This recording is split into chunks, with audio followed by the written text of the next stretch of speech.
আলহামদুলিল্লাহি রাব্বিল আলামিন ওয়াসসালাতু ওয়াসসালামু আলা সাইয়্যিদিল মুরসালিন নবিয়িনা মুহাম্মদ ওয়া আলা আলিহি ওয়া সাহবিহি আজমাইন আম্মা বাদ ফাউযু বিল্লাহি মিনাশ শাইতানির রাজীম আফা আসফাকুম রাব্বুকুম বিল বানিনা ওয়াত্তাখাযা মিনাল মালাইকাতি ইনাসা ইন্নাকুম লাতাকুলুনা কওলান আযীমা। আল্লাহ পাক রব্বুল আলামিনের যাবতীয় প্রশংসা যে আল্লাহ পাক রব্বুল আলামিন একক, যার কোনো অংশীদার নেই, যার কোনো সন্তান সন্ততি নেই, যার মাতা পিতা নেই, যিনি ওয়াহদাহু লা শারীক, যিনি সব কিছুই করেন, যার কাজে, যার ইবাদতে, যার নাম গুণাবলিতে কোনো শরীক নেই। সালাত এবং সালাম নাজিল হোক মুহাম্মদ রাসূলুল্লাহ সাল্লাল্লাহু আলাইহি সাল্লামের উপর, যিনি আল্লাহ পাকের বান্দা এবং রসুল। আমাদের তাফসীর হবে সূরা বনী ইসরাঈল বা সূরাতুল ইসরা আয়াত নম্বর 40 থেকে। আল্লাহ পাক রব্বুল আলামিন এই আয়াত এবং এরপরে কয়েকটি আয়াতে তৌহিদ আকীদার বিষয়, আর তারপরে আখিরাত, পরকাল, রিসালাত, এই বিষয়গুলি উল্লেখ করেছেন। আমরা সংক্ষেপে একটু তাফসীর করব যাতে করে আজকে এবং সামনের সপ্তাহে আমরা সূরাতুল ইসরা শেষ করতে পারি। আল্লাহ পাক রব্বুল আলামিন ইরশাদ করেছেন, আফা আসফাকুম রব্বুকুম বিল বানিন, হে কাফের মুশরিকরা, সম্বোধন করেছেন আল্লাহ পাক আরবের মুশরিকদেরকে, কুরাইশদেরকে। রাসূলুল্লাহ সাল্লাল্লাহু আলাইহি ওয়াসাল্লাম প্রথম যাদেরকে দাওয়াত দেওয়ার জন্য এসেছিলেন রাসূল হে তাদেরকে, কারণ তারা বলতো যে ফেরেশতা মালায়েকারা আল্লাহ পাকের কন্যা, আল্লাহ পাকের মেয়ে। এর খণ্ডন করতে গিয়ে, কারণ এটি হচ্ছে শিরকি কুফরি আকীদা, আল্লাহ পাকের সন্তান সন্ততি সাব্যস্ত করা মানে আল্লাহ পাকের কেউ শরীক রয়েছে, কারণ ছেলে মেয়েরা বাপ মায়ের শরীক হয়ে থাকে। আল্লাহ পাক এই শিরকের খণ্ডন করতে গিয়ে ইরশাদ করছেন যে তোমাদের এই ভ্রান্ত আকীদার ভিত্তিতে তাহলে কি আল্লাহ এরকম করেছেন যে তোমাদের প্রতিপালক আল্লাহ তোমাদেরকে নির্বাচিত করেছেন, মনোনীত করেছেন বিল বানিন, ছেলে সন্তান দিয়ে। আরব মুশরিকেরা মেয়ে সন্তান বরদাস্ত করত না, মেয়ে সন্তান জন্মে গেলে জীবন্ত দাফন করে দিত।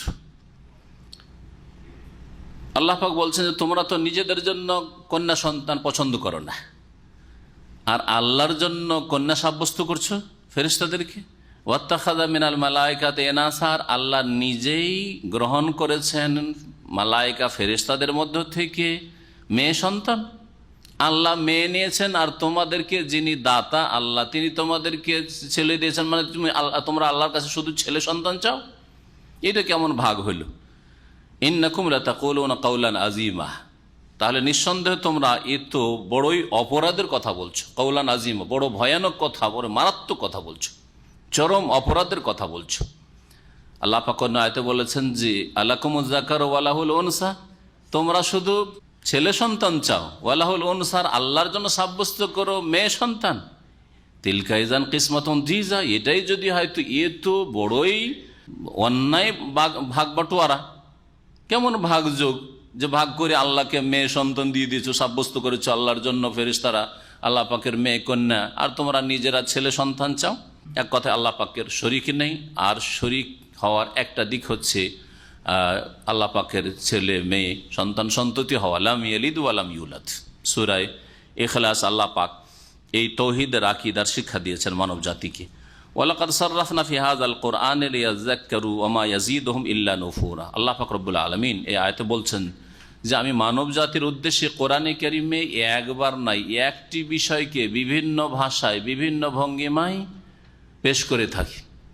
আর কোরআনে কারিম যদি অর্থ তাফসীর সহ তেলাওয়াত করেন, একটু গভীরভাবে চিন্তা করে, একটা বিষয় বিভিন্ন জায়গায় আসছে, এর বহু হিকমত রয়েছে। একবার শুধু উল্লেখ করে দিলে মানুষ ভুলে যায়, কিন্তু একটি কথা বিভিন্ন ভঙ্গিমাতে বিভিন্ন ভাষায় যদি পেশ করা হয়, যেমন আল্লাহ পাকের একত্রের তৌহিদের বিষয়, রিসালাতের বিষয়, আখিরাতের বিষয়, জান্নাতের বিষয়, জাহান্নামের বিষয়, আল্লাহ পাকের আযাবের বিষয়, নিয়ামতের বিষয়, হালালের বিষয়, হারামের বিষয়, তারপরে আম্বিয়া রসুলগণের ঘটনাবলী, আর আম্বিয়া রসুলগণের যারা বিরুদ্ধাচরণকারী কাফের জাতি, যাদের উপর আল্লাহ পাকের আযাব নেমে এসেছিল, তাদের ঘটনাগুলি এক জায়গায় আল্লাহ পাক বর্ণনা করেননি। তাহলে কোরআন কোনো কাহিনীর পুস্তক নয়, কোরআন হচ্ছে উপদেশের গ্রন্থ, তাতে উপদেশ রয়েছে। আর উপদেশের দাবি হচ্ছে একটা কথাকে বিভিন্ন ভঙ্গিমায় বারবার পেশ করা, বিভিন্ন সময়ে পেশ করা। আল্লাহ পাক ওই বিষয়টি বলছেন, ওয়ালাকাদ সাররাফনা ফি হাযাল কোরআন, আর আমি নানানভাবে এই কোরআনে কারীমে বিবৃত করেছি, বর্ণনা করেছি। লিয়াজ্জাক্কারু, কেন? বারবার বর্ণনা করেছেন। মুসা আলাইহিস সালামের ঘটনা দেখেন কত জায়গায় রয়েছে, আদম আলাইহিস সালামের ঘটনা কত জায়গায় রয়েছে। হ্যাঁ, এইভাবে আম্বিয়া রসুলগণের আর এইরকমই বিভিন্ন বিষয়গুলি যেগুলি বললাম আল্লাহ পাক বারবার করে বর্ণনা করেছেন। কেন? লিয়াজ্জাক্কারু, যাতে করে মানব জাতি উপদেশ গ্রহণ করে। ওমা ইয়াজিদুহুম ইল্লা নুফুরা, কিন্তু এই কাফের মুশরিক কুরাইশদের ঘৃণা আর পালায়নী বৃদ্ধি করলো এই কোরআনে কারীম। কোরআনে কারীম নাযিল হচ্ছে আর এরা আরো বেশি রাসূলুল্লাহ সাল্লাল্লাহু আলাইহি সাল্লামের কাছ থেকে, মজলিস থেকে, তার দাওয়াত থেকে পালায়ন করছে। নফুরা মানে ঘৃণা হয়, নফুরা মানে পালায়ন করা হয়। আল্লাহ পাক রব্বুল আলামিন তারপরে আরব মুশরিকদের এবং যে কোনো মুশরিকদের, আগের যুগের মুশরিকরা হোক আর বর্তমান যুগের মুশরিক হোক আর কিয়ামত পর্যন্ত যত বহুত্ববাদী মুশরিকরা আসবে, তাদের খণ্ডন করতে গিয়ে বলছেন যে আল্লাহ পাকের কোনো শরিক নেই। আল্লাহ পাকের সাথে অন্য উপাস্য এলাহ যদি থাকতো, সেই এলাহ উপাস্য আল্লাহর এবাদতের কিছু অংশ যাদের দিয়ে দেওয়া হয়, সেটা প্রতিমা পুতুলের আকারে হইতে পারে, আর 3.5 হাতের কবর মাজারের আকারে হইতে পারে, সেটা কোনো গাছপালার আকারে হইতে পারে, আর এইসবের পিছনে যে কোনো এই রকমের আল্লাহ ছাড়া অন্যের পূজা উপাসনা রয়েছে, এইসবের পিছনে কিছু মহাপুরুষ রয়েছে, ভালো মানুষরা রয়েছে, সৎ লোকেরা রয়েছে, আসল পূজা ওদের। সেগুলি মানুষের মধ্যে থেকে হইতে পারে, জিনদের মধ্যে থেকে হইতে পারে, বা মালাইকা ফেরেশতাদের মধ্যে থেকে হইতে পারে। এই জন্য হিন্দুদের দেবদেবী দেখবেন ভয়ানক, কারণ এগুলি হচ্ছে জিন শয়তানের প্রতিমূর্তি। জিন শয়তান সম্পর্কে কল্পনা করে ওই রকমের মূর্তি তৈরি করা হয়েছে, প্রতিমা তৈরি করা হয়েছে, তারপরে পূজা শুরু হয়েছে। তাহলে এই মাটির পূজা নয়, মাটির একটা প্রতিমার পূজা আসল উদ্দেশ্য নয়। এটা তো যারা বুঝে না, সামনে দেখছে প্রতিমা, প্রতিমার পূজা, কিন্তু প্রতিমার পিছনে জিনের পূজা, শয়তানের পূজা বিদ্যমান। আসলে শয়তানের পূজা করছে, শয়তানের ইবাদত করছে। এই জন্য ইব্রাহিম আলাইহিস সালামের বাপ মূর্তি তৈরি করতেন আর মূর্তি পূজক ছিলেন, মূর্তি পূজার প্রচার প্রসার করতেন। তার সম্পর্কে ইব্রাহিম আলাইহিস সালাম যখন তাকে দাওয়াত দিয়েছেন, ইয়া আবাতে লা তা'বুদিশ শয়তান, হে পিতা শয়তানের পূজা করিয়েন না, অথচ মূর্তি পূজা করছে। কারণ পেছনে এইগুলি হচ্ছে আসলে শয়তানের প্রতিমূর্তি, এগুলির পূজা হচ্ছে। এইরকমই যে এই 3.5 হাতের কবর মাজারের পূজা হচ্ছে, আসলে তো ওই মাজার, ওই মাটিটার পূজা হচ্ছে না, এর পেছনে ওখানে কোন আল্লাহর ওলি শুয়ে আছে, নেক লোক শুয়ে আছে, আল্লাহ পর্যন্ত একবারে পৌঁছা লোক ছিল, ওলি কামেল ছিল, তার আসলে পূজা হচ্ছে। অথবা কোনো মালাইকা ফেরেশতার পূজা হচ্ছে, সে মূর্তির আকারে হোক অথবা অন্য কোনো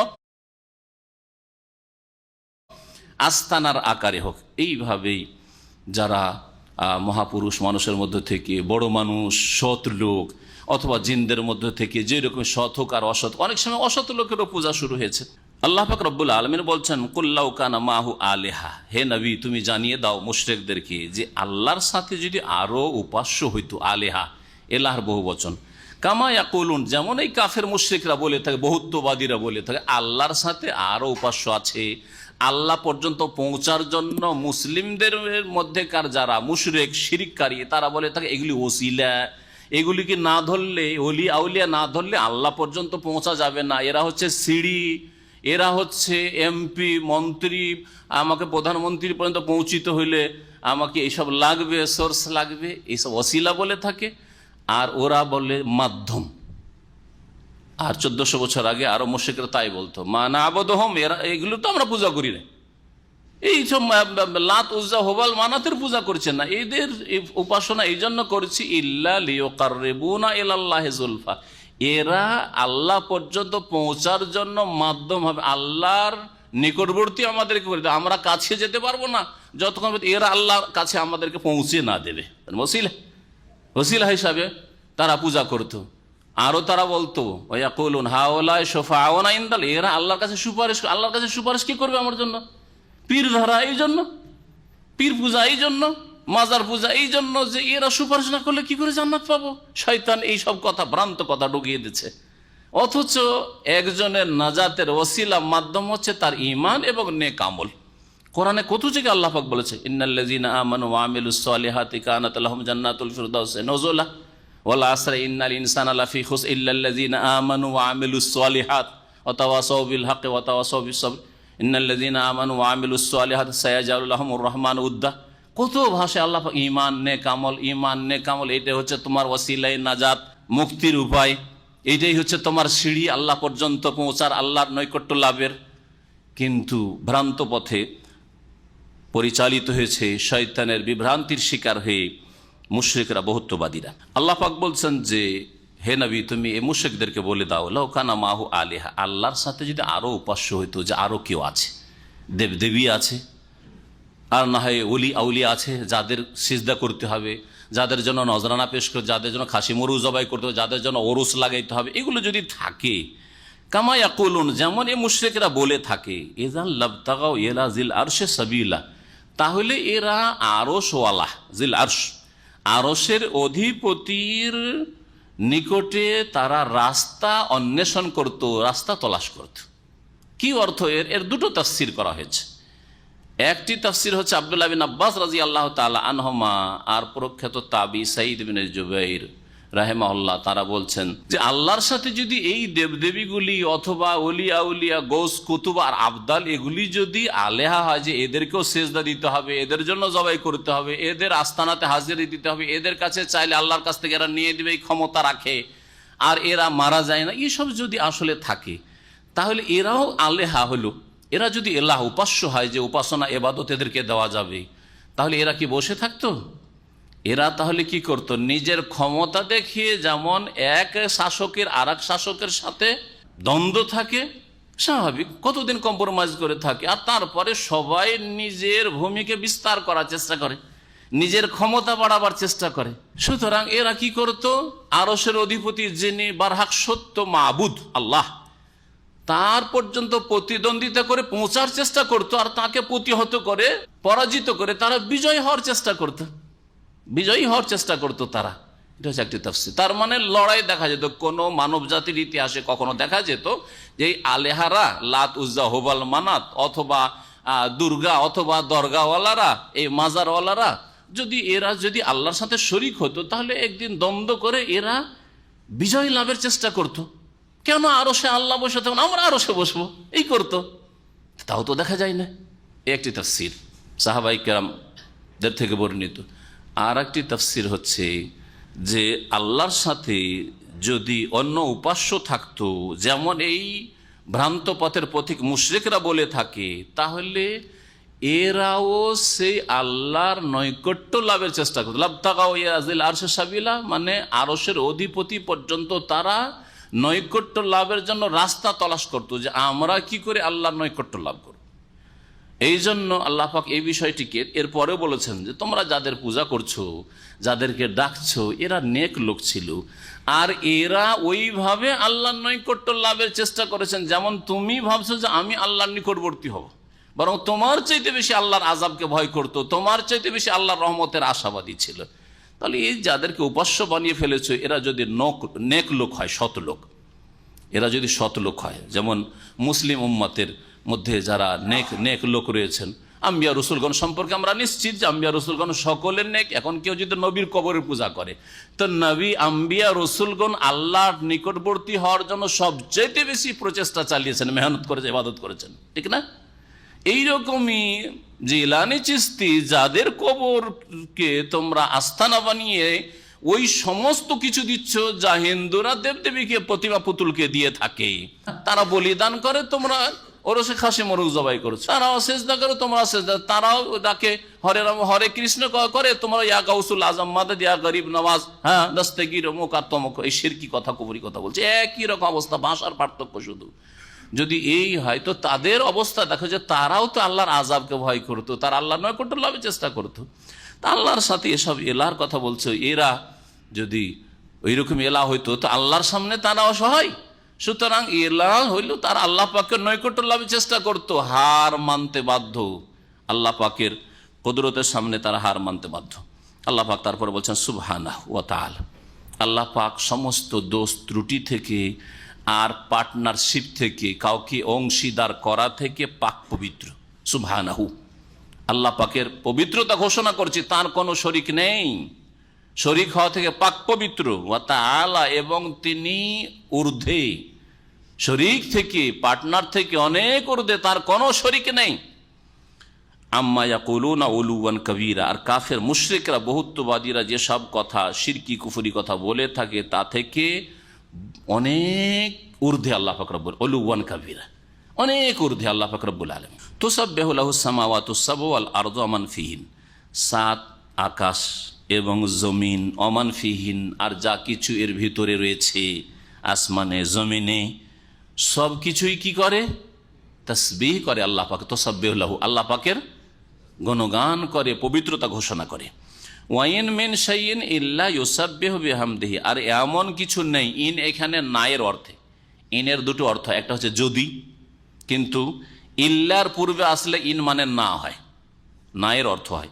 ওয়াইন মিন শাইইন, এমন কিছু নেই, ইল্লা ইউসাব্বিহু বিহামদিহি, যে তা আল্লাহ পাকের প্রশংসা বিজড়িত, পবিত্রতা ঘোষণা করে না, মহিমা করে না। সমস্ত কিছু আল্লাহ পাকের কি করে? তাসবিহ করে এবং তাহমিদ করে, প্রশংসার সাথে সাথে পবিত্রতা ঘোষণা করে। সেই এমন কিছু নেই আল্লাহ পাক রব্বুল বলছেন। ওয়ালাকিন, তবে আমরা যে বুঝতে পারি না, আমরা যে দেখতে পাই না, দেখতে পাই যে কিছু মানুষ আল্লাহ পাকের তসবিহ তাহলিল করছে, জিকির আজকার করছে, আল্লাহকে ডাকছে। জিনকে তো দেখতে পাই না যে আল্লাহকে ডাকছে না ডাকছে, ফেরেশতাকে তো দেখতে পাই না, আর বাকি যে গাছপালা ইত্যাদি আর পশু পাখি ইত্যাদি তা তো দেখতে পাই না, বুঝতে পারি না যে কেমন করে আল্লাহ পাকের তসবিহ করছে, আল্লাহ পাকের প্রশংসা গুণগান করছে। আল্লাহ তাই বলছে, ওয়ালাকিন লা তাফকাহুনা তাসবিহাহুম, তোমাদের বোধ শক্তি অত্যন্ত সীমিত, সুতরাং তোমরা বুঝতে পারো না তাসবিহাহুম, তাদের তসবিহগুলি, তাদের পবিত্রতা ঘোষণা, তাদের তসবিহ তাহলিল তোমরা উপলব্ধি করতে পারো না, বুঝতে পারো না।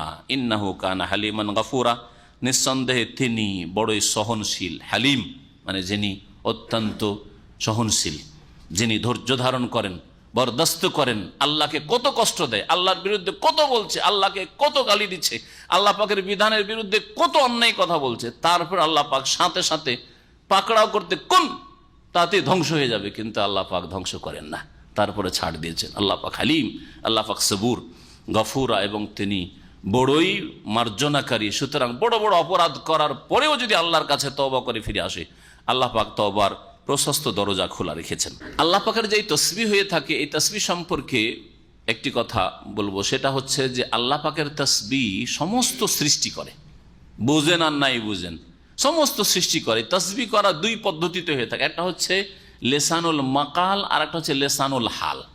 লেসানুল মাকাল মানে বাচনিক তসবিহ করে, জবান দ্বারা তসবিহ করে, আর জবান দ্বারা তসবিহ করে মানুষের জবান, মানুষের ভাষা বুঝেন। আপনার ভাষা ছাড়া যে কয়টা ভাষা আপনি জানেন, এই ভাষাগুলি ছাড়া কেউ যদি চায়না ভাষায় তসবিহ করে, আপনি বাঙালি মানুষ বুঝবেন? রাশিয়ার ভাষায় যদি তসবিহ করে বুঝবেন? বুঝছেন না। ইংলিশ বুঝছেন কিন্তু ফ্রেঞ্চ বুঝছেন, তাহলে মানুষের ভাষায় তো বুঝতে পারেন না, তাহলে পাখির ভাষা কি করে বুঝবেন? পাখি ভোর রাত্রে ডাকছে, মোরগ বাঁক দিচ্ছে, কি বুঝছেন? কিছু বুঝছেন না। হ্যাঁ, কুকুর ডাকছে, বেড়াল ডাকছে, কিছুই বুঝছেন না, তার ভাষায় তসবিহ করছে। ওয়ালাকিন লা তাফকাহুনা তাসবিহাহুম, ওয়ালাকিন লা তাফকাহুনা তাসবিহাহুম, তাদের তসবিহ বুঝো না। এছাড়াও গাছপালা প্রত্যেকটি আল্লাহ পাকের সৃষ্টির এই অর্থে প্রাণ রয়েছে যে তার যে বিশেষ পদ্ধতি আল্লাহ পাক প্রাণ দিয়েছেন, তা দিয়ে আল্লাহ পাক রব্বুল আলামিনকে ডাকে। লেসানুল মাকাল, তার ভাষাগত দিক থেকে আল্লাহ পাকের তসবিহ করে, আল্লাহ পাকের হামদোসানা করে, গুণগান করে। আর একটা হচ্ছে লেসানুল হাল, অবস্থার তসবিহ, অবস্থার ভাষা।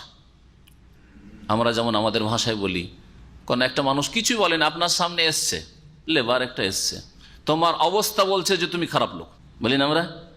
রূপ চেহারাটা দেখে, ওর মন মানসিকতা দেখে বলছে, তোমার অবস্থা বলছে যে তুমি এক নম্বর অলস লোক। হ্যাঁ, এর বিপরীতটা বলি, এই লোকের অবস্থা বলছে যে না, সক্রিয় মানুষ। কি করে? একটা কথাও বলেনি, আপনার সাথে কোনো আলোচনাও হয়নি, কি করবে না করবে, করতে পারবে না পারে, বলছে না আছে, ছেলে আছে, এর অবস্থা বলছে। এটাকে বলা হয় লেসানুল হাল, অবস্থার ভাষা। তার অবস্থার ভাষা বলছে এইরকম। তো অবস্থার প্রত্যেকটি সৃষ্টি যে অবস্থা রয়েছে সৃষ্টিগত, তার অবস্থার ভাষাই তসবিহ করে। ওয়ালাকিন লা তাফকাহুনা তাসবিহাহুম, তাদের তসবিহ তোমাদের বুঝার ক্ষমতা আল্লাহ পাক দেন নাই। ওয়াইযা ক্রাআতাল কুরআন জাআলনা বাইনাকা ওয়া বাইনাল্লাযীনা লা ইউমিনুনা বিল আখিরাতি হিজাবা মাসতুরা। নবী মুহাম্মদ সাল্লাল্লাহু আলাইহি সাল্লামকে সম্বোধন করে আল্লাহ পাক বলছেন, হে নবী মুহাম্মদ সাল্লাল্লাহু আলাইহি সাল্লাম, তুমি যখন কোরআনে পাক তিলাওয়াত করো, জাআলনা বাইনাকা ওয়া বাইনাল্লাযীনা লা ইউমিনুনা বিল আখিরা, তখন তোমার মাঝে আর ওই সব লোকদের মাঝে যারা পরকালে অবিশ্বাসী, পরকালকে বিশ্বাস করে না, তাদের মাঝে কি করে দিই? হিজাবান, একটি পর্দা তৈরি করে দিই। মাস্তুরা, আবরক। মাস্তুরার দুটি তাফসীর করা হয়েছে। একটা হচ্ছে মাস্তুরান মানে সাতেরান, এমন পর্দা আমি তৈরি করে দিই, কারণ আল্লাহ পাক সবকিছুর সৃষ্টিকর্তা এই অর্থে বলা হয়েছে। আর না হলে মানুষ তাদের পাপ কার্যের কারণে পর্দা তৈরি করে নেয়। কোরআনে কারীম তেলাওয়াত করা হচ্ছে, রাসূলুল্লাহ সাল্লাল্লাহু আলাইহি ওয়াসাল্লাম কোরআনে কারীম শোনাচ্ছেন আরব মুশরিকদেরকে, আপনার সামনে দিনের আলোচনা, ইসলামের আলোচনা পেশ করা হচ্ছে, ইসলামের কথা আপনার সামনে পেশ করা হচ্ছে, আপনি মনোযোগী নন, আপনার অনীহা, আপনার ঘৃণা, আপনি মানবেন না, তাহলে আপনার অপকর্ম, আপনার অন্যায় পর্দা সৃষ্টি করেছে। কিন্তু সবকিছুর মালিক যেহেতু আল্লাহ, এই জন্য আল্লাহর সাথে সম্পৃক্ত করে নিজে আল্লাহ বলছেন যা আল্লাহ আমি করেছি। আল্লাহ পাক জবরদস্তি কারো সামনে কোরআন মানতে গিয়ে আর কোরআনের বিধান পালন করতে পর্দা সৃষ্টি করেন না, যতক্ষণ পর্যন্ত তার পাপাচারগুলি, পাপের কাজগুলি তার পর্দা সৃষ্টি না করে। সে নিজে পর্দা সৃষ্টি করেছে। আল্লাহ পাক বলছেন যে যারা অবিশ্বাসী তাদের মাঝে আর তোমার মাঝে এমন এক পর্দা আমি সৃষ্টি করে দিই, মস্তুরা, যেটি আবরক, ঢেকে নেই, আর হক কথা, কোরআনের কথা মানে না। আবু জাহাল মানল না, রাসূলের চাচা আবু লাহাব মানল না, আবু তালেব মানল না, আব্বাস মানলো, হামজা মানলো। চিন্তা করেন, এগুলোও চাচা, এগুলোও চাচা। যারা মানল না কোরআনে কারীমের কথা, তাদের সামনে হিজাবান মাস্তুরা, আবরক, পর্দা আল্লাহ পাক সৃষ্টি করে দেন তাদের অনীহার কারণে, অভক্তির কারণে, সত্যের সন্ধান করায় ত্রুটি থাকার কারণে। সত্যের সন্ধানই করলো না, আলেম সমাজের উপর দোষ চাপিয়ে দিয়ে এত তরিকার, এত কথা, কোনটাই নিব? সৌদি আরবে শুনছি একরকম, দেশে শুনছি একরকম, আমাদের হুজুর একরকম বলছে, দেশের আলেমরা একরকম বলছে, কোনটা নেব? যা যেটার উপর আছে ওইটাই। তাহলে তো পর্দা সৃষ্টি হবে, কারণ আপনাকে আল্লাহ পাক যে বিবেক বুদ্ধি দিয়েছেন, বিবেক বিবেচনার তৌফিক দিয়েছেন, সত্য সন্ধানের মতো ক্ষমতা দিয়েছেন, সেই ক্ষমতাকে ভালো কাজে ব্যবহার করলেন না, আল্লাহ পাকের কাছে দুয়ারও চেষ্টা করলেন না, আর মেহনত পরিশ্রম করলেন না। দুনিয়ার ক্ষেত্রে হলে কখনো এরকম করতেন না। একটা বিজনেস শুরু করেছেন দাম্মামে, আর এমন একটা প্লেসে শুরু করেছেন, 5 জন 5 রকম বলছে। একজন লোক বলছে এই ব্যবসা চলবে, আর একজন বলছে না মোটি চলবে না, বলছে কোন রকম তোমার পুঁজিটা উঠতে পারে, যাক 5টা 5 রকম বলছে, একটা করেই দিয়ে। এরকম করেন না, আরো 5টা লোকে জিজ্ঞেস করি, এদের চাইতে জ্ঞানী লোক যারা আছে তাদের পরামর্শ নিই। এই এলাকায় যারা ব্যবসা বিজনেস করছে এই ধরনের, চলছে না এই বিজনেস, তাদের জিজ্ঞেস করি। দুনিয়ার ক্ষেত্রে তো খুব চালাক চতুর। আর দিন ইসলাম যখন জানার বিষয় আসছে, কাফের মুশরিকরাই হোক আর মুসলিম সমাজের বিদাতপন্থী গুমরাহরাই হোক, হ্যাঁ, আলেমদের উপর দোষ চাপিয়ে দিয়ে ওরাই নানান কথা বলছে, কোনটাই বা মানবো? যাকে একটা করলেই চলে, জান্নাত পেয়ে যাবেন। অত সহজ না, কখনো না। আর কেউ কেউ বলেছেন যে এখানে সাতেরা, মাস্তুরা সাতেরার অর্থে না, মাস্তুরা মাস্তুর ইসিম মাফুলের অর্থে রয়েছে। তাহলে কি হবে? হে নবী, তুমি যখন কোরআন তেলাওয়াত করো, তখন তোমার মাঝে আর যারা অবিশ্বাসী পরকালে, তাদের মাঝে আমি এমন এক আড় তৈরি করে দিই, মাস্তুরা, যা দিয়ে তারা আবৃত হয়ে যায়। হ্যাঁ, মাস্তুরা, আড় তৈরি করে দিই যাতে করে তারা ঢাকা থাকে, অর্থাৎ তোমার পর্যন্ত তাদের অনিষ্ট না পৌঁছে। কোরআনে কারীম কাফেরদের মাঝে রাসূলুল্লাহ সাল্লাল্লাহু আলাইহি ওয়াসাল্লাম শোনাচ্ছেন, আর কত দুর্বল রাসূলুল্লাহ সাল্লাল্লাহু আলাইহি ওয়াসাল্লাম, একা কুলু লা ইলাহা ইল্লাল্লাহ, বলো লা ইলাহা ইল্লাল্লাহ। সমস্ত জাতি মক্কা পত্তলিকতায় লিপ্ত রয়েছে, 360টি মূর্তিকে রেখে কাবার চারিদিকে পূজা করছে, যেমন তেমন সাহসের প্রয়োজন। আর তারপরে কি হেফাজত! যারা 13 বছর পরে প্রাণনাশের চেষ্টা করলো, তারা প্রথম বছরে কেন করতে পারে নাই? সহজে মেরে দিতে পারতো। কিন্তু আল্লাহ পাক এমন একটা আড় তৈরি করে রেখে দিয়েছেন যে রাসূলুল্লাহ সাল্লাল্লাহু আলাইহি সাল্লাম পর্যন্ত তাদের অনিষ্ট পৌঁছেনি, কোনো ক্ষয়ক্ষতি করতে পারে না। অন্য আয়াতে এর তাফসীর করে, আল্লাহু ইয়াসিমুকা মিনান নাস, হে নবী তুমি দাওয়াত দিতে থাকো, আল্লাহ মানুষের অনিষ্ট থেকে তোমাকে রক্ষা করবেন, তোমার হেফাজত করবেন। আল্লাহ পাক তারপরে বলছেন ওয়াজআলনা আলা কুলুবিহিম আকিন্না, আর তাদের হৃদয়ের ওপর আমি আবরণ সৃষ্টি করে দিই। আকিন্না কেনানুনের বহুবচন, কেনান মানে হচ্ছে আবরণ, ঢাকনা। তাদের হৃদয় অন্তরে আমি আবরণ তৈরি করে দিয়েছি। তারা যখন অন্তর দিয়ে হৃদয় দিয়ে ভালো মন্দ যাচাই করেনি, আল্লাহ পাক তখন যেহেতু সৃষ্টিকর্তা সেই হিসাবে বলা হয়েছে তিনি আবরণ সৃষ্টি করেছেন।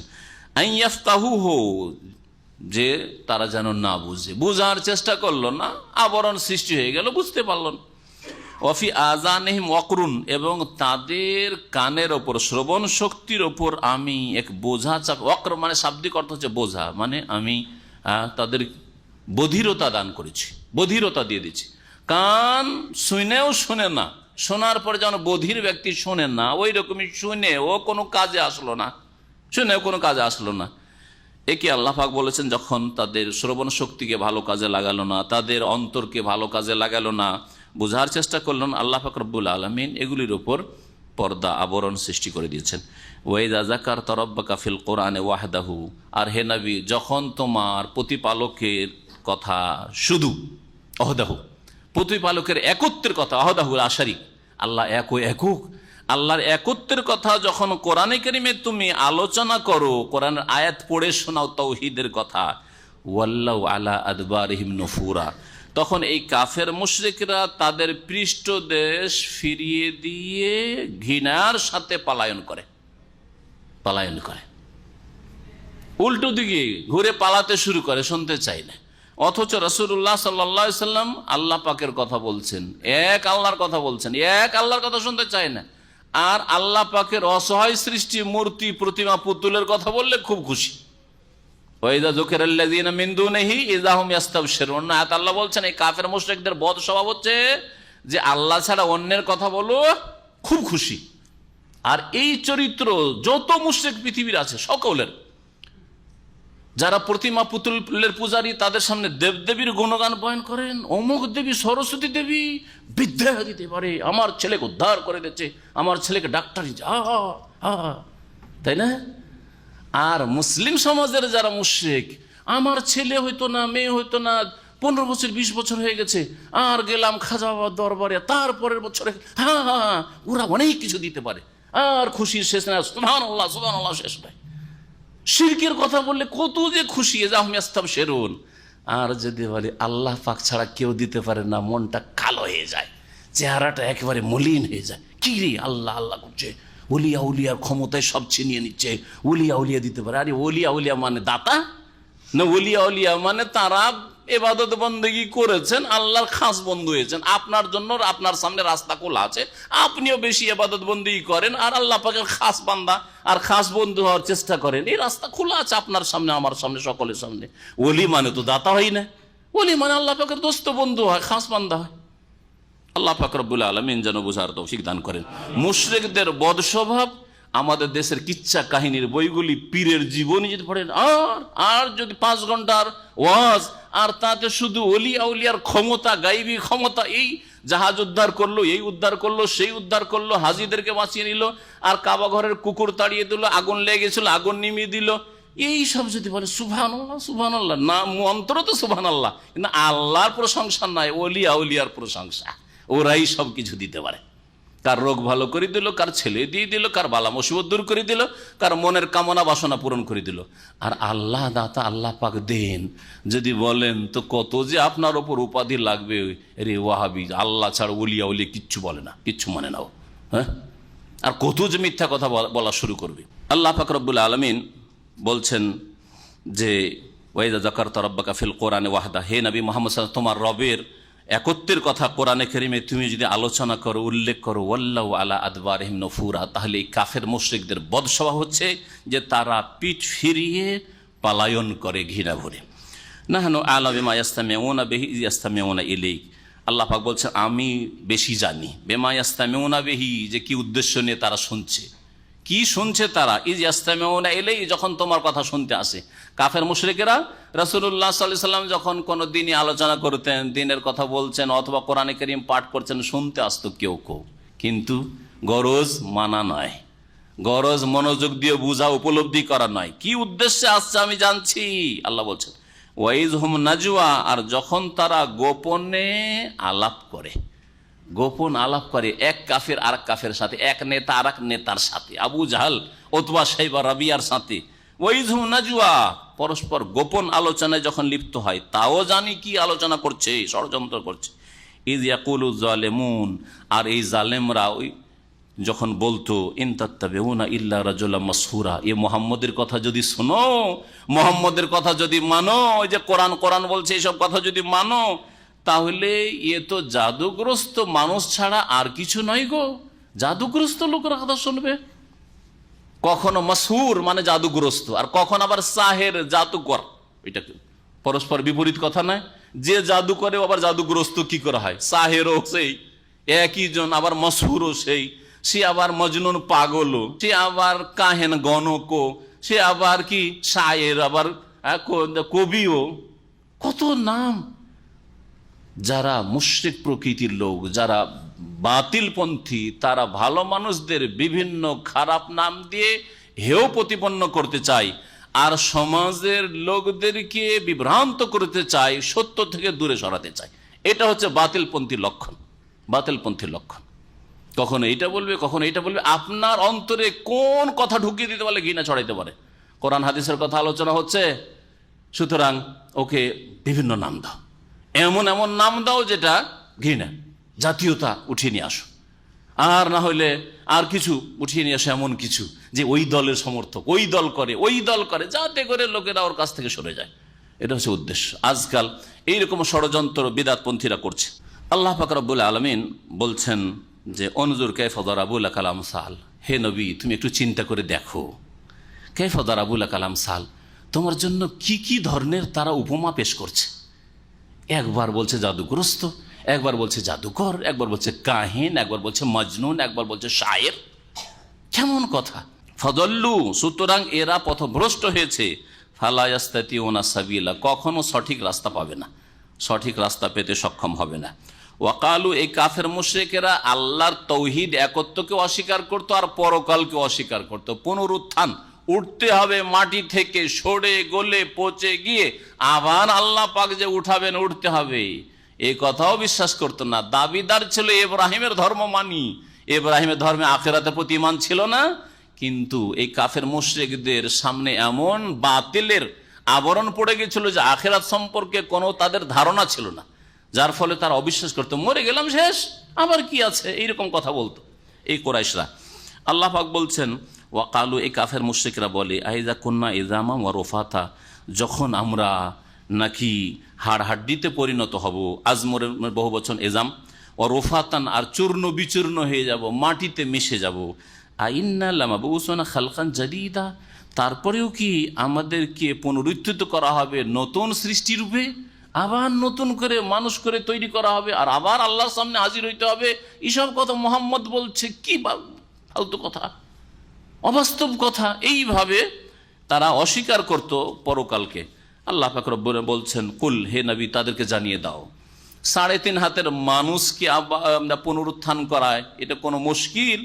কোনো হেজারাতান, মানুষ শুধু না, মাটির মানুষ না, পাথরের মানুষ হয়ে যাও, আর বড় পাথর পাহাড় হয়ে যাও। আও হাদিদান, অথবা লোহা, পাথরের চাইতে মজবুত লোহাও হয়ে যাও। আও খালকান মিম্মা ইয়াকবুরু ফি সুদুরিকুম, অথবা এমন সৃষ্টিতে পরিণত হও যেটা তোমাদের অন্তরে অনেক বড়, তোমাদের চিন্তাধারায় অনেক বড়, এরকম বিশাল কোন সৃষ্টি হয়ে যাও। আর তারপরে জিজ্ঞেস করো যে কে তোমাদেরকে পুনরুত্থান করবে? আমি আল্লাহই করব। ফাসায়াকুলুনা, তারা শীঘ্রই বলে মাইয়ুইদুনা, বিশাল বিশাল সৃষ্টি যদি করে দিই, আর তারপর বল মাইয়ুইদুনা, আমাদেরকে কে পুনরায় জীবিত করবে? কুল, হে নবী তাদেরকে জানিয়ে দাও, আল্লাযী ফাতারাকুম আউওয়াল মাররা, সেই সত্তাই তোমাদেরকে পুনরায় জীবন দান করবেন, পুনরুত্থিত করবেন, যিনি তোমাদেরকে প্রথমবার সৃষ্টি করেছেন। আল্লাহ পাক আল্লাযী খালাকা ফাসাওয়া ওয়াল্লাযী কাদ্দারা ফাহাদা ওয়াল্লাযী আখরাজাল মারআ, যিনি প্রথমবার সৃষ্টি করেছেন, সুঠাম করেছেন, সুন্দর গঠন দিয়েছেন, সুপরিমিত করেছেন, তিনি আল্লাহ পুনরায় তোমাদেরকে আবার প্রাণ দেবেন, আর তোমাদেরকে তার সামনে হাজির করবেন বিচার দিবসে। ফাসায়ুনগিযুনা ইলাইকা রুউসাহুম, আল্লাহ পাক নবী মুহাম্মদ সাল্লাল্লাহু আলাইহি ওয়াসাল্লাম বলছেন, তুমি যদি আখিরাতের কথা বলো, পুনরুত্থানের কথা বলো, হাসরের মাঠে বিচার দিবসে হাজির হইতে সব কথা বলো, তোরা ঠাট্টার ছলে মাথা নাড়াবে। ঠাট্টা করার একটা তরিকা হচ্ছে মাথা ঝুঁকিয়ে ঠাট্টা করা, তাই না? হাতের দ্বারা, চোখের দ্বারা, মাথার দ্বারা বিভিন্ন রকমের ঠাট্টা মজাক করা হয়। তো এই কাফের মুশরিকরা কি করবে? আল্লাহ বলছেন ফাসায়ুন গেজুনা ইলাইকা রুউসাহুম, তাদের মাথা তোমার উদ্দেশ্যে নাড়াবে। ওয়া ইয়াকুলুন, আর তারা বলে মাতা হুয়া, তাহলে এই যে কিয়ামত হবে আর আমাদেরকে উঠানো হবে মাটি থেকে, এটা মাতা হুয়া, কখন তা হবে? আল্লাহ পাক বলছেন কুল, হে নবী বলে দাও তাদেরকে, আসা আইয়াকুনা করিবা, সম্ভবত তা বড়ই নিকটবর্তী, সম্ভবত কিয়ামত নিকটবর্তী। আসমান জমিন যেই দিন থেকে সৃষ্টি হয়েছে, আদম আলাইহিস সালাম যেই দিন থেকে সৃষ্টি হয়েছে, সেই দিন থেকে যদি তুলনা করেন নবী সাল্লাল্লাহু আলাইহি সাল্লামের জামানা থেকে শুরু করে কিয়ামত, এটাকে একদিকে রাখেন, আর নবী সাল্লাল্লাহু আলাইহি সাল্লামের জামানা থেকে আদম আলাইহিস সালাম পর্যন্ত যেই সময়টা, তাহলে তুলনা করলে কিয়ামত করিবা, নিকটে, কিয়ামত নিকটে। যদি 1400 বছর চলে গেছে, এটাকে আপনি দূরে মনে করিয়েন না। তারপরে আরবি ভাষায় যেটা ভবিষ্যতে হবে এবং সুনিশ্চিত হওয়াটা, যা ঘটবে এবং ঘটা সুনিশ্চিত, সেটাকে আরবি ভাষায় বলা হয় করিব, সেটা নিকটে, সন্নিকটে বলা হয়। আল্লাহ পাক এই ভাষায় কিয়ামত সম্পর্কে আয়াতে বলেছেন আল্লাহ সাআতা কোন করিবা, ইয়াউমা ইয়াদুকুম, সে কিয়ামতের দিনে আল্লাহ পাক তোমাদেরকে আহ্বান করবেন, ডাকবেন। আল্লাহর এই ডাকা কেমন করে ডাকা হবে? ইসরাফিল আলাইহিস সালাম, যে আল্লাহ পাকের ফেরেশতা মালাইকা, তার সিংগায় ফুঁকের মাধ্যমে প্রথম সিংগায় ফুঁক দেবেন তিনি। ফাতাস্তাজিবুনা বিহামদিহি, তখন তোমরা ডাকে সাড়া দেবে, বিহামদিহি, তার প্রশংসার সাথে সাথে আল্লাহ পাকের প্রশংসা করবে, আর সকলে নিরুপায় প্রশংসা, আর উপায় এখন চাক্ষুষ সবকিছু বুঝতে পেরেছ যে হায়রে, পুনরুত্থানকে অস্বীকার করছিলাম, বিচার দিবসকে অস্বীকার করেছিলাম, জান্নাত জাহান্নাম অস্বীকার করেছিলাম, আল্লাহর একত্ব তৌহিদকে অস্বীকার করেছিলাম, ইসলামকে অস্বীকার করেছিলাম, এখন প্রশংসা করা শুরু হবে ইতিবাচক, যে যদি কোনো রকম ক্ষমা হয়ে যায়, মাফ হয়ে যায়। কিন্তু আর কর্মজগৎ নেই, কাজের জগৎ দুনিয়াতে শেষ হয়ে গেছে, এখন বদলার জগৎ শুরু হবে। আল্লাহ পাক রব্বুল আলামিন বলছেন যে তোমরা আল্লাহ পাকের প্রশংসার সাথে সাথে ডাকে সাড়া দিবে, সিংগাই ফুকের সাথে সাথে। ওয়াতাজুন্নুনা, আর তোমাদের ধারণা হবে ইল্লা বিস্তুম ইল্লা কালিলা, পৃথিবীতে অল্প সময় তোমরা থেকেছিলে। যখন কবর থেকে উঠানো হবে, উঠে হাজির হবে, তখন মনে হবে যে আরে দুনিয়াতে, অথচ 80 বছর 100 বছর বেঁচেছেন, অল্প কত সময়, অল্প সময়, দিনের কিছু অংশ। যেমন অন্য আয়াতে বলা হয়েছে কান্নাহুম ইয়াওমা ইয়ারাউনাহা লাম ইয়ালবাসু ইল্লা আশিয়াতান আও দুহাহা, আশিয়াতান আও দুহা, হয় বৈকালবেলা কয়েক ঘন্টা আশিয়া, অথবা আউদোহা, অথবা সকালবেলা কয়েক ঘন্টা যে থাকে, এতটুকু সময় আমরা দুনিয়ায় থেকে এসেছি। দুনিয়া এত সংকীর্ণ মনে হবে দুনিয়াতে, অথচ খুব ভোগ বিলাস করেছে, বড় নেতৃত্ব ছিল, আর অনেক ধন সম্পদ ছিল, কোনো অভাব ছিল না, ভোগ বিলাসের সামগ্রীর অভাব ছিল না, সুখের অভাব ছিল না। তারপরে সব কিছু ভুলে যাবে, আর বলবে যে আরে কতটুকু সময় থেকে আসে, এত দ্রুত চলে আসতে হইলো, আল্লাহর সামনে আল্লাহ হাজির করে দিলেন। আল্লাহ পাক রব্বুল আলামিন তারপরে বলছে ওয়াকুল্লি ইবাদি, হে নবী মুহাম্মদ সাল্লাল্লাহু আলাইহি ওয়াসাল্লাম, আমার বান্দাদেরকে বলে দাও, অর্থাৎ মানব জাতিকে বলে দাও, ইয়াকুলুল্লাতি হি আহসান। এই আয়াতের অংশটুকু কোরআনে কারীমের কায়দায় কুরআনিয়া বলা হতে হয়, অর্থাৎ কোরআনে কারীমে বেশ কিছু মৌলিক নীতিমালা আল্লাহ পাক নির্ধারণ করেছেন, বলেছেন নীতিমালা। এই নীতিমালার ওপর যদি আপনি চলেন, নিজেকে চালাতে পারেন, তো সমস্ত রকমের অকল্যাণ থেকে বেঁচে থাকতে পারবেন। আখিরাতের অকল্যাণ অমঙ্গল তো আছে, দুনিয়ার অমঙ্গল থেকে বাঁচতে পারবেন। কি কথা শোনেন, আল্লাহ বলছেন যে হে নবী কুল্লে ইবাদি ওয়াকুল্লে ইবাদি, আমার বান্দাদেরকে জানিয়ে দাও, বলে দাও, ইয়াকুলুল্লাতি হি আহসান, তারা যেন বলে এমন কথা যা অতি উত্তম, উত্তম কথা ছাড়া অনুত্তম কথা বলবে না। এটা আপনি পারিবারিক ক্ষেত্রে লাগান, স্বামী স্ত্রী এখন শুধু বিয়ে করেছেন, ভালো কথা যদি উত্তম কথা স্ত্রীর সাথে বলেন, আর আপনার স্ত্রী আপনার সাথে উত্তম কথা বলে, ইয়াকুলুল্লাতি হি আহসান, কখনো ঝগড়া বিবাদ দ্বন্দ্ব আর তালাক আর কোন রকমের অশান্তি আর মারপিট কিছু হবে না। ছেলে মেয়েদের সাথে, ছেলে মেয়ে হইল, ছেলে মেয়েরা বড় হচ্ছে, তাদের সাথে ভালো ভাষা যদি বলেন, ছেলে মেয়েরা বাপ মাকে ভালো সম্বোধন করে, আর বাপ মা ছেলে মেয়েদেরকে ভালো তালিম তরবিয়ত করে, ইয়াকুলুল্লাতি আহসান, মন্দ কিছু বলে না, কখনো দ্বন্দ্ব, পারিবারিক দ্বন্দ্ব হবে না। ভাইদের সাথে, এখন ভাইরা বড় হয়েছে, 5 ভাই একসাথে, তারপরে বউ আসলো, 5 ভাইয়ের বউরা আসলো, কোনোদিন ঝগড়া বিবাদ হবে না। সামাজিক ক্ষেত্রে একটা সমাজ, একটা গ্রাম, এটা দেশ, এক দেশের আর এক দেশের সাথে যদি ভালো কথা ঠিকভাবে বলে জানো, কখনো ঝগড়া দ্বন্দ্ব হবে না। রুমমেট একসাথে, আপনারা প্রবাসে আছেন, এক রুমে 5 জন 7 জন আছেন, ভালো কথা ছাড়া মন্দ কথা কখনো বলবেন, এমন কোনো কথা বলবেন না যেটা তার মাইন্ডে আঘাত করে, সেটা ফিল করে যে না আমাকে ঠাট্টা করলো, আমাকে হেউ করলো, আমাকে ছোট করলো, তাহলে কখনো দ্বন্দ্ব হবে না।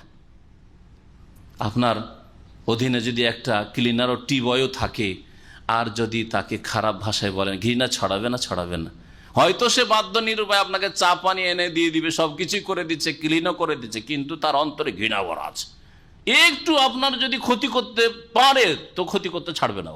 আর ক্ষতি নাও যদি করে, কারো দ্বারা ক্ষতিগ্রস্ত, আপনি অন্ত খুশি হবে।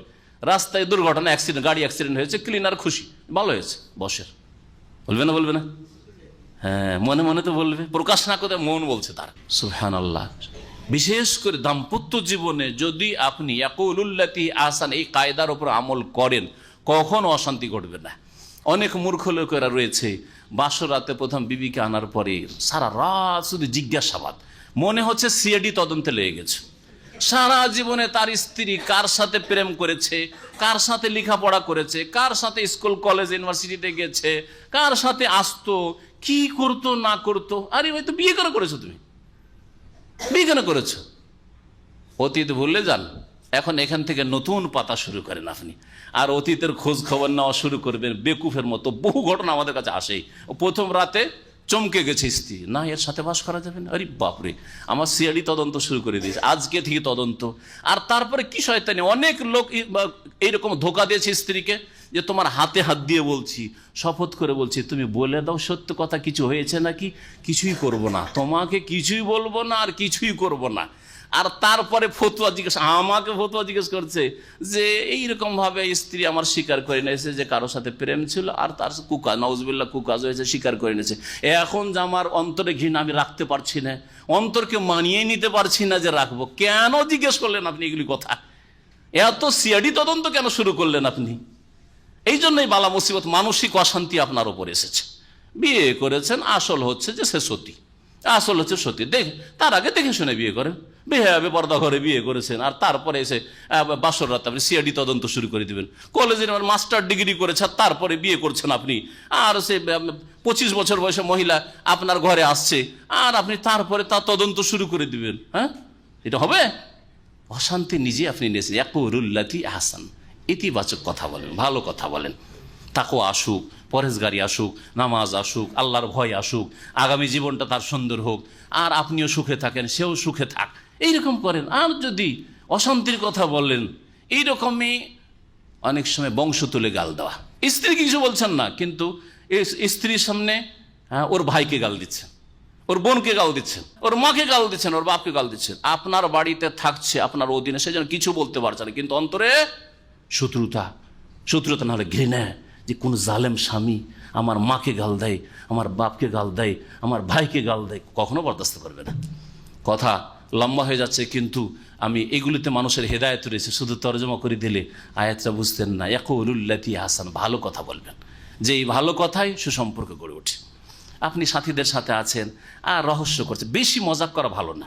এমন রহস্য করছেন যে সে ফিল করতে লাগলো, অনুভব করতে লাগলো যে আমাকে এ ছোট মনে করছে, আমাকে একেবারে হেউ মনে করছে, যার ফলে আমাকে নিয়ে খেলতামাশা করছে, ঠাট্টা করছে, যখন তখন এরকম অনুভূতি তার তৈরি হয়ে গেল। তখন আপনাকে ঘৃণা করা শুরু করলো, তখন আপনার কষ্ট হইলে সে খুশি বোধ করা শুরু করলো, সম্পর্কে ফাটল ধরলো।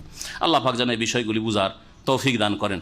এই জন্য বললাম যে আল্লাহ পাকের কোরআনে নীতিমালা হচ্ছে ইয়াকুলুল্লাতি আহসান, ভালো কথা বলেন আপনি, বরং শুধু ভালো না, আহসান ইসিন তাফজিল, অতি উত্তম কথা বলেন, যেটা সবচাইতে ভালো সেই কথা বলেন। আর সবচাইতে ভালো কথা শুরু করবেন তৌহিদ দিয়ে, রসুলের তরিকা সুন্নত দিয়ে, আল্লাহ ভীরুতা তাকওয়া দিয়ে, দ্বীনের দাওয়াত, ইসলামের দাওয়াত দিয়ে, কারণ জাহান্নাম থেকে রক্ষা করছেন তাদের, এটা সবচেয়ে ভালো কথা। অমান আহসান কওলান মিম্মান দা ইলাল্লাহ, আল্লাহর দিকে ডাকার চাইতে ভালো কথা আর কিছু হইতে পারে না, এটা সবচেয়ে ভালো কথা। সুতরাং কোনো মানুষ যদি একটা টাকা দিয়ে কখনো সাহায্য না করতে পারেন, কিন্তু তাকে একটা নেক আমলের রাস্তা দেখে সাহায্য করেছেন, এটা সবচেয়ে বড় উপকার করেছেন আপনি, সবচেয়ে বড় তার ইহসান করেছেন। ইয়াকুলুল্লাতি, এ আহসানের মধ্যে দাওয়া ইলাল্লাহ, দ্বীনের দাওয়াত, ইসলাম প্রচার এবং হকের কথা, কোরআন সুন্নাহর কথা বলা প্রথম শামিল।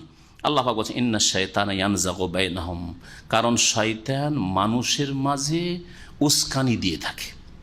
নাজাগা ইয়ানজাগু মানে বিশৃঙ্খলা সৃষ্টি করার জন্য উস্কানি দিয়ে থাকে।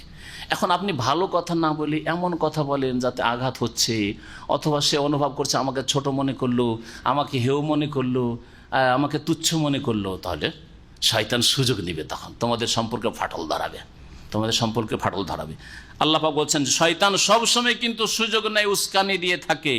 ইন্না শাইতানা কানা লিল ইনসানি আদুওয়াম মুবিন। শয়তান কেন উস্কানি দেয়? ফিতনা ফাসাদ সৃষ্টি করার জন্য। কারণ শয়তান মানব জাতির প্রকাশ্য শত্রু। প্রথম মানুষ আদম আলাইহিস সালামের সাথে বড় শত্রুতা করেছে, আর কিয়ামত পর্যন্ত এই মানব জাতির বিরুদ্ধে তার শত্রুতা চলতে থাকবে। যাকে যেমন ভাবে পেরেছে তাকে সেইভাবে ক্ষতিগ্রস্ত করেছে শয়তান।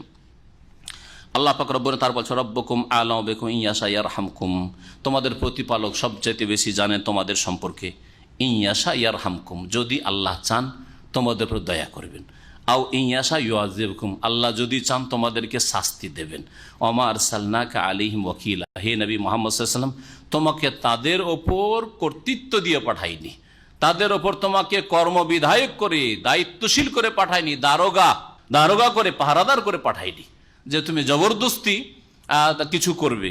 বরং আল্লাহ পাক রব্বুল আলামিন ভালো জানেন যে কে হেদায়েত হবে আর আল্লাহ রহমত পাবে, আর কে হেদায়েত হবে না, সুতরাং আল্লাহ পাকের আযাব আসবে, আর কাকে আল্লাহ তৌফিক দেবেন আর দেবেন না, এটা আল্লাহ পাকের কাজ। এই আয়াতে ইসলাম প্রচারের ক্ষেত্রে একটা সুন্দর আদব শেখানো হয়েছে। সেটা হচ্ছে যে আপনি নিজেকে সব সময় বড় করে পেশ করবেন না। ইসলামের দাওয়াত দিচ্ছেন, আপনি নিজেকে ছোট করে পেশ করবেন। আপনি যদি এইভাবে পেশ করেন যে আপনি একেবারে পাক্কা মুসলিম আর এরা সব জাহান্নামী, না, এইরকম ধরনের ভাষা ব্যবহার করবেন না। এই জন্য জাহান্নাম শব্দটি ব্যবহার করা গুনাহগারদের ক্ষেত্রে, আর তারপরে কাফের শব্দটি ব্যবহার করা, তার এই ধরনের ভাষাগুলি ব্যবহার করা থেকে যথাসাধ্য বেঁচে থাকবেন। কারণ এতে হচ্ছে কি, আপনি যেন একমাত্র মুসলিম, বাকি সব কাফের, আপনি একমাত্র জান্নাতি আর বাকি সব কাফের আর জাহান্নামী, না, এতে হবে কি, ঘৃণা ছড়াবে, কবুল করবে না, সাদর গ্রহণ করবে না। আল্লাহ পাক ভালো করে জানেন যে কাফের মুশরিকদের রহম হবে না আযাব হবে, বলুন তো দেখি। আল্লাহ কি জানেন না যে কাফের মুশরিকদের উপর যদি শিরকের অবস্থায় মারা যায় তো রহম হবে আল্লাহ পাকের? আল্লাহ পাক আখিরাতের রহমতকে হারাম করেছেন কাফের মুশরিকের জন্য, তাই না? তারপর আল্লাহ পাক বলছেন রব্বুকুম আ'লামু বিকুম, তোমাদের প্রতিপালক সবচেয়ে বেশি মানব জাতি সম্পর্কে, তোমাদের সম্পর্কে জানেন। ইয়াশা ইয়ারহামুকুম, আল্লাহ চাইলে রহম করবেন, কাফের রহম হবে?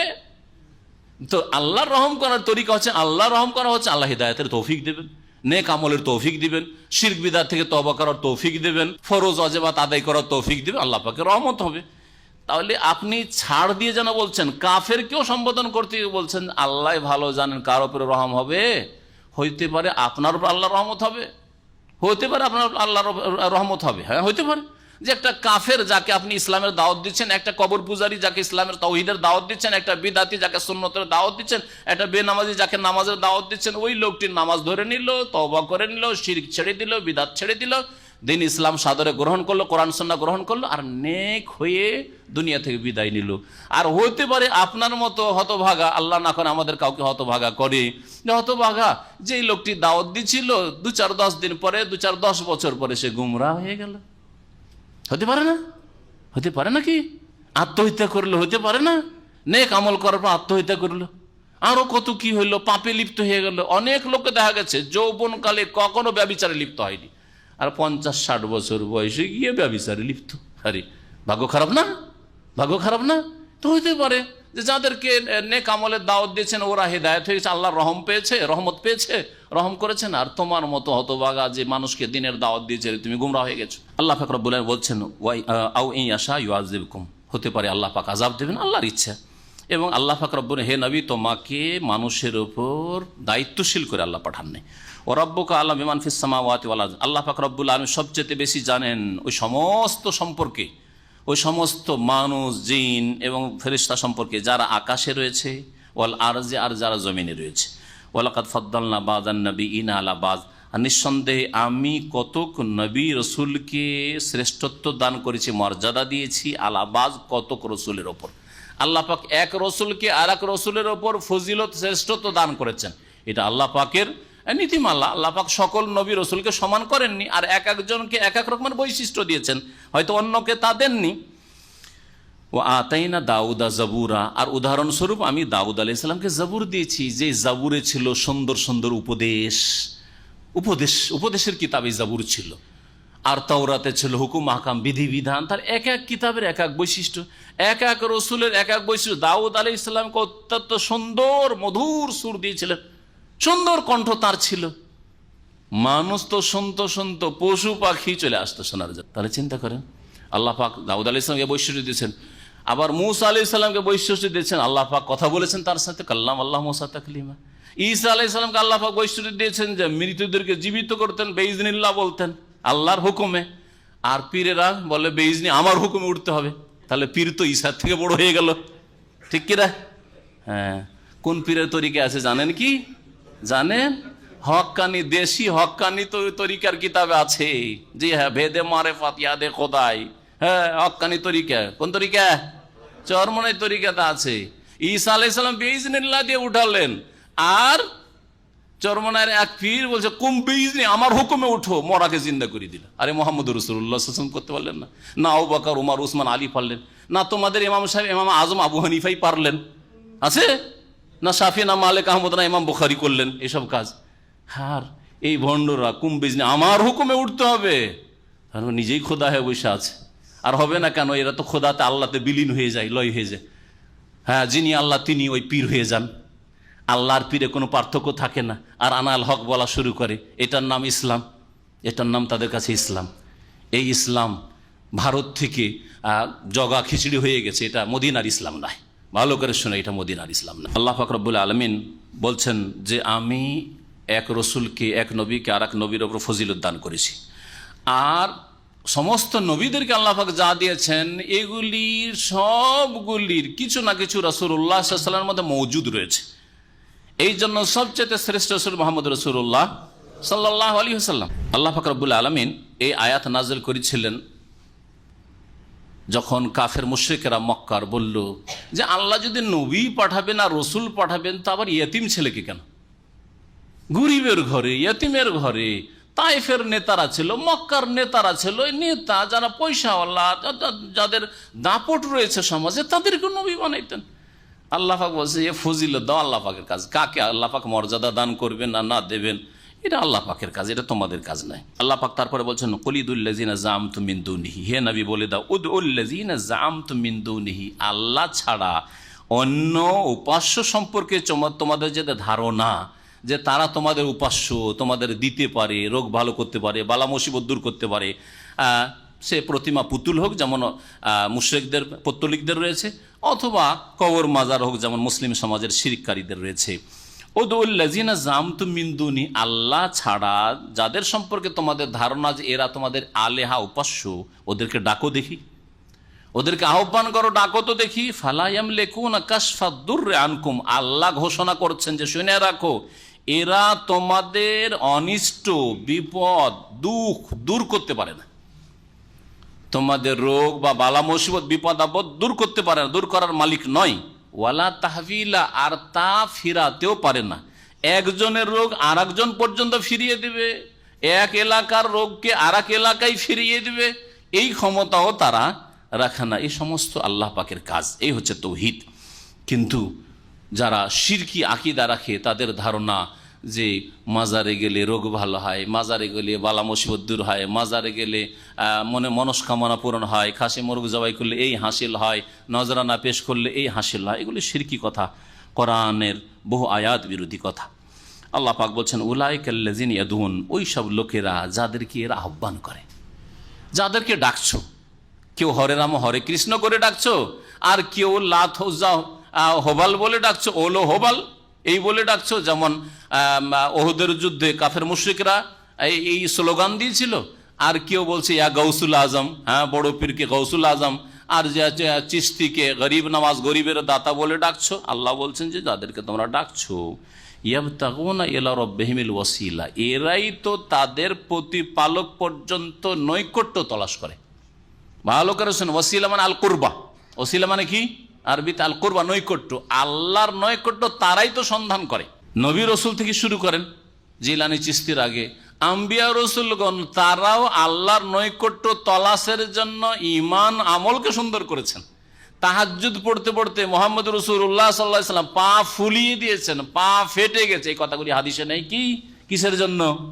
আল্লাহর নৈকট্য লাভের উদ্দেশ্যে, আল্লাহ পাকের আযাবের ভয়ে কাঁদতে থেকেছেন সেজদায় পড়ে পড়ে, আল্লাহ পাকের রহমতের আশায় কাঁদতে থেকেছেন। করেন নাই? আল্লাহ পাক তো তাই বলছেন যে যাদেরকে ডাকো তোমরা আল্লাহকে বাদ দিয়ে, ইয়াবতাগুনা ইলা রাব্বিহিমিল ওয়াসিল, আল্লাহর নৈকট্য সন্ধান করে তারা, আইয়ুহুম আকরাব, যে তাদের কে অধিক নিকটবর্তী হতে পারে, কে আল্লাহর বেশি নৈকট্য প্রাপ্ত হতে পারে। ওয়ারজুনা রাহমাতাহ, এবং আল্লাহ পাকের রহমতের তারা আশা আকাঙ্ক্ষা করে যে আল্লাহর রহমত পাবো, সেই জন্য ইবাদত বন্দেগীতে মেহনত করছি। ওয়ায়াখাফুনা আযাবাহু, এবং আল্লাহর আযাবকে তারা ভয় করে। শুনে রাখেন, এখানে দুটি কথা বলল। একটা কথা যে বান্দার দুটো ডানা আছে, মানুষের কি আছে? দুটো ডানা। একটা হচ্ছে আশার ডানা, আশার, এই হাতের ডানা বলছি না, কিসের ডানা? আশা আকাঙ্ক্ষা, আল্লাহর কাছে রহমতের আশা রাখবেন, ইয়ারজুনা রহমাতা। আর একটা ডানা পাখা হচ্ছে কিসের? ভয়ের, ভয় ভীতির ডানা, ইয়াখাফুনা আযাব, আল্লাহর আযাবকে ভয় করে। দুটো ডানা যদি পাখির থাকে তাহলে উড়তে পারি, আর দুটো ডানার একটা ডানা যদি ভেঙে যায় আছাড় খেয়ে পড়ে। ঠিকই তেমনি কোনো মুসলিমের বা কোনো মানুষের যদি শুধু একটা থাকে দুটোর মধ্যে, তাহলে সে কখনো মুসলিম হইতে পারবে না, কখনো সৎকর্মশীল হইতে পারবে না। যেমন কেউ যদি শুধু আশাই করে আল্লাহ গফুরুর রহিম, আল্লাহ 100টা খুন করেছে তাকেও আল্লাহ মাফ করেছেন, আল্লাহ যদি আবু সুফিয়ানকে মাফ করতে পারেন, হিন্দার মতো মহিলা যে রসুলের চাচার কলিজাকে চিবিয়েছে আর হার বানিয়েছে, মালা বানিয়েছে, তাকেও যদি ইসলামের তৌফিক দিয়ে আল্লাহ মাফ করতে পারেন, তো আমাকে কেন মাফ করবেন? সেই জন্য ব্যভিচার করতে আছে, সুদ খেতে আছে, হারাম খেতে আছে, শিরিক করতে আছে, পাপ করতে আছে, চলবে? তাহলে শুধু আশা আছে, ভয় নেই, আল্লাহর আযাবের ভয় নেই। একটা ডানা থাকলে আছাড় খেয়ে পড়বে, জাহান্নামে যাবে। আছাড় খেয়ে কোথায় পড়বে? জাহান্নামে পড়বে। আর একটা ডানা হচ্ছে শুধু ভয়, ভয় করা, শুধু ভয়। এত ভয় লাগে আল্লাহর আযাবকে, জাহান্নামকে এত ভয় লাগে, কবর আযাবকে এত ভয় লাগে, এত ভয় লাগে। আর আশা একেবারে নিরাশ, হতাশ, আল্লাহ পাক রহমত থেকে একেবারে নিরাশ। আল্লাহ বলছেন লা তাকনাতু মির রাহমাতিল্লাহ, আল্লাহর রহমত থেকে নিরাশ হইও না। আমল করো, ইমান সুন্দর করো, নেক আমল করো, ফরজ ওয়াজিব আদায় করো, সুন্নত মুস্তাহাব আদায় করো, হারাম নাজায়েজ থেকে বেঁচে থাকো, আর আল্লাহর আযাবকে ভয়ও করো, আর রহমতের আশাও রাখো। তা না করে শুধু ভয় করছেন আর আল্লাহর রহমত থেকে নিরাশ হয়ে যাচ্ছে। আমার মতো পাপী তাপিকে আল্লাহ মাফ করবেন? কখনো মাফ করবেন না। মাফ হবে না, তাহলে কি করব? আত্মহত্যা করে। হবে না? হবে না? মাফ হবে না, তাহলে আর আমল করে লাভ? নামাজ পড়ছি, নামাজ পড়ে মাফই হবে না, এত গুনাহ করেছি, মাফই হবে না, তো নামাজ পড়ে লাভ, নামাজ ছেড়ে দিই। হবে না? হবে না? তাহলে বাকি জীবনটা আর কি করব? এতদিন পাপ, সারা জীবনটা 60 বছর পাপ করলাম, আর 2-4 বছর বাঁচবো কি আর বাঁচবো না? নামাজ ধরে লাভটা কি? আর তওবা করে লাভটা কি? আল্লাহর রহমত থেকে নিরাশ হয়ে পড়ে জাহান্নামে যাবে না? যাবে না? জাহান্নামে আছাড় খেয়ে পড়বে। তো দুটো ডানা ঠিক রাখতে হবে, আল্লাহর রহমতের আশাও রাখবেন, আল্লাহ গফুরুর রহিম এটাও রাখবেন, আর আল্লাহ পাক রব্বুল আলামিন কঠোর শাস্তিদাতা, আন্না আযাবি হুয়াল আযাবুল আলীম, ইন্না বাতশা রাব্বিকা লাশাদীদ, আল্লাহর পাকড়াও বড় শক্ত, আল্লাহর আযাব বড় শক্ত, আল্লাহ আযাব দেবেন। আল্লাহর আযাবকে ভয় করে, আল্লাহ জাহান্নাম তৈরি করে রেখেছেন, কবরের জীবনে শাস্তি রয়েছে। দুটোই থাকতে হবে। আর একটি কথা এখানে বলবো, দুটি কথার একটি কথা বললাম, এইটা যে মুমিনের ডানা হচ্ছে দুটি, তাহলে মুমিন হইতে পারবেন। আর দ্বিতীয় যে বিষয়টি বলবো, সুফিরা, পীর ভণ্ডরা শিখায় যে আমরা আল্লাহর ইবাদত বন্দেগী করছি কিসের জন্য? আল্লাহর প্রেমে, আল্লাহর ইশকে, ইশকের জন্য করছি। অথচ ইশক হচ্ছে চরিত্রহীনদের কাজ। ইশক মানে প্রেম করা, বেয়াদবি কথা। তারপরেও ধরলাম মহব্বতই ধরে, আল্লাহর মহব্বতে, আল্লাহর প্রেমে কি করছে তারা? বলছে আমরা ইবাদত করি। আল্লাহর ইবাদত করি কিসের জন্য? আল্লাহর প্রেমে। ওরা বলছে আল্লাহর ভয়ও না, আল্লাহর আযাবের ভয়ও না, আর আল্লাহ পাকের রহমতের জান্নাতের আশা নিয়ে না। এই জন্য তার রাবিয়া বসরি কিনেছে এক হাতে আগুন আর এক হাতে পানি, ভণ্ডামি। এক হাতে আগুন আর এক হাতে পানি, এই হচ্ছে ভণ্ডামি। কথা বুঝলেন না? কি? আর লোকেরা জিজ্ঞাসা করেছে কি ব্যাপার, আপনি পানি আর আগুন নিয়ে কোথায় যাচ্ছেন?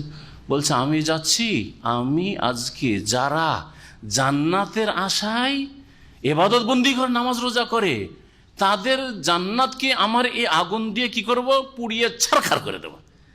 আর যারা জাহান্নামের ভয়ে কি করে? আল্লাহর ইবাদত করে, নামাজ রোজা করে, ওই জাহান্নামকে এক লোটা পানি দিয়ে নিভিয়ে দেব। নাউযুবিল্লাহ। এই কিচ্ছা যখন আমাদের দেশের বক্তারা বয়ান করে, মাশাআল্লাহ কত সুন্দর বক্তা, ওলিয়া ওলিয়া রাবিয়া বাসরি আল্লাহর এত বড় ওলি ছিলেন, কিন্তু এটা যে ইসলাম বিরোধী কথা, কুফরি কথা, কোরআনের আয়াত বিরোধী কথা। ইয়ারজুনা রাহমাতাহু ওয়া ইয়াখাফুনা আযাবা। ইবাদত বন্দেগী কেন করবেন? রহমতের আশায়, আর ইয়াখাফুনা আযাবা, আর আযাবের ভয়ে। কোরআন তো বলছে, আম্বিয়া রাসূলগণ সম্পর্কে আল্লাহ বলছেন ইউসারিউনা ফিল খায়রাত ওয়া ইয়াদউনানা রাগাবান ওয়া রাহবা। আল্লাহ বলছেন নবী রাসূলগণ আমাকে ডাকে কিসের জন্য? রাগাবান, আল্লাহর রহমতের আগ্রহী আশাবাদী হয়ে, ও রাহাবান, আল্লাহর আযাবের ভয় ভীতিতে। দুটোই থাকতে হবে। ইসলাম শিখাচ্ছে কিছু, আর পীর মুরিদি শিখাচ্ছে আর কিছু। তারপরেও পীর মুরিদি হচ্ছে হক, আর হক্কানি পীর আর ইসলাম। আল্লাহ পাক যেন বুঝার তৌফিক দান করেন। তওবা করেন পীর মুরিদি থেকে, আর আল্লাহ পাকের কাছে দোয়া করেন আল্লাহ পাক পীর মুরিদের খপ্পর থেকে ভারত উপমহাদেশকে, বাংলাদেশকে, পাকিস্তানকে আল্লাহ পাক বাঁচাক। আর মুসলিম দেশ, যেসব দেশে সুফিজম গ্রাস করে শিরক কুফরিতে লিপ্ত করেছে, কবর মাজারে লিপ্ত করেছে, আর বাতিল ইসলামের নামে বাতিল ধর্ম পালন করেছে, আল্লাহ পাক তাদেরকে হেদায়েত দান করেন। আর তাদের অনিষ্ট থেকে আল্লাহ পাক মুসলিমদেরকে, সাদা সিধা মানুষকে আল্লাহ পাক যেন হেফাজত। আল্লাহ পাক রব্বুল আলামিন বলছেন ইন্না আযাবা রাব্বিকা কানা মাহজুরা, নিঃসন্দেহে নবী মুহাম্মদ সাল্লাল্লাহু আলাইহি ওয়াসাল্লাম তোমার প্রতিপালকের আযাব ভয়াবহ। মাহজুরা মানে ভয় করার মতো বা ভয়াবহ। ওয়াইম মিন কারিয়াতিন ইল্লা নাহনু মুহলিকুহা ক্বাবলা ইয়াউমিল কিয়ামাতি আও মুআযযিবুহা আযাবান শাদীদ। আল্লাহ পাক বলছেন এমন কোন জনপদ নেই, এমন কোন জনপদ নেই যে যাকে আমি ধ্বংস করব না কিয়ামতের পূর্বে। কিয়ামতের পূর্বে আল্লাহ ধ্বংস করবেন। একটা ধ্বংস করা হচ্ছে যে যখন কিয়ামত হবে, আল্লাহ কিয়ামতের আগে আল্লাহ দুনিয়াকে ধ্বংস করে দেবেন। আর আরেকটা হচ্ছে যদি কোনো জনপদ বা জনপদের অধিবাসীর, জনপদ বলতে জনপদের অধিবাসী দেশবাসীকে বোঝানো হয়েছে, আল্লাহর প্রতি ঈমান না নিয়ে আসে, পরকালে বিশ্বাসী না হয়, সৎকর্মশীল না হয়, যদি কুফরি করে, বিরুদ্ধাচরণ শিরক করে, তো আল্লাহ পাক সেই জাতিকে, সেই জনপদকে ধ্বংস করবেন, যেমন আল্লাহ যুগে যুগে করেছেন। সেখানকার মানুষকে ধ্বংস করবেন। তারপরে মতের মাধ্যমে তো ধ্বংস হবে, আর আল্লাহর সামনে আসামির কাঠগড়ে হাজির হবে। আও মুআযযিবুহা আযাবান শাদীদা, অথবা তাদেরকে আমি কঠোর শাস্তি দেব। কানা যালিকা ফিল কিতাবে মাসতুরা, এটা আল্লাহ পাকের কিতাবে লিখিত রয়েছে, লিপিবদ্ধ রয়েছে। আল্লাহ পাকের কিতাব মানে লৌহে মাহফুজ, সুরক্ষিত ফলকে লিপিবদ্ধ রয়েছে। আল্লাহ পাক লিখে রেখেছেন এই কথা যে যে কোনো জাতিকে একদিন কিয়ামত হবে, আল্লাহ ধ্বংস করবেন।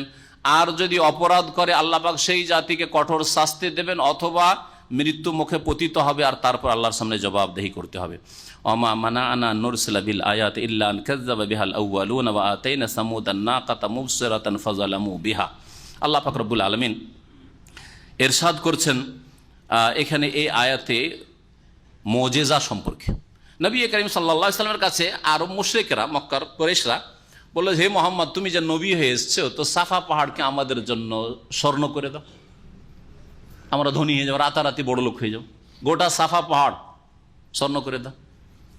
আর বলল যে হে নবী মুহাম্মদ সাল্লাল্লাহু আলাইহি ওয়াসাল্লাম তুমি যদি নবী এসেছো তো এক কাজ কর, না হয় আর একটা মুজিজা দাও আমাদেরকে, যে মক্কা চারিদিকে পাহাড়ে ঘেরা, আর এই পাহাড়ের কারণে, পাথরের কারণে আমাদের কোনো ফসল, কোনো কিছু আমরা জন্মাতে পারছি না। ওই তায়েফ থেকে দু চারটা ফলমূল আসলে খেতে পাবো, আর না হলে ওই সামদেশ থেকে কিছু আসবে তাহলে খেতে পাবো। এখানে কোনো ফসল জন্মায় না, কোনো বাগান হয় না। তো এক কাজ করো, সমস্ত পাহাড়গুলিকে তোমার ক্ষমতা দিয়ে তুমি সরিয়ে দাও তো দেখি। তোমার আল্লাহ যে আছে, আর পরকাল আছে, আর তুমি যে ইসলাম সত্য দিন নিয়ে এসছো, তো তুমি করে দাও তো। আল্লাহ পাক করতে পারবেন না? পারতেন না?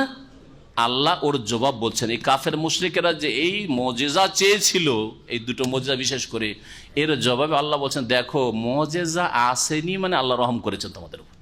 কারণ আল্লাহ পাকের নীতিমালা হচ্ছে মুজিজা, অলৌকিকত্ব যদি কোনো নবীর সাথে পাঠিয়ে দেন, আর তারপরে ওই জাতি যদি তারপরেও অবাধ্য হয়, না মানে, তাহলে আর কল্যাণ নেই। ওই জাতিকে অবশ্যই ধ্বংস করবেন, ঢালাহারে আল্লাহ ধ্বংস করবেন।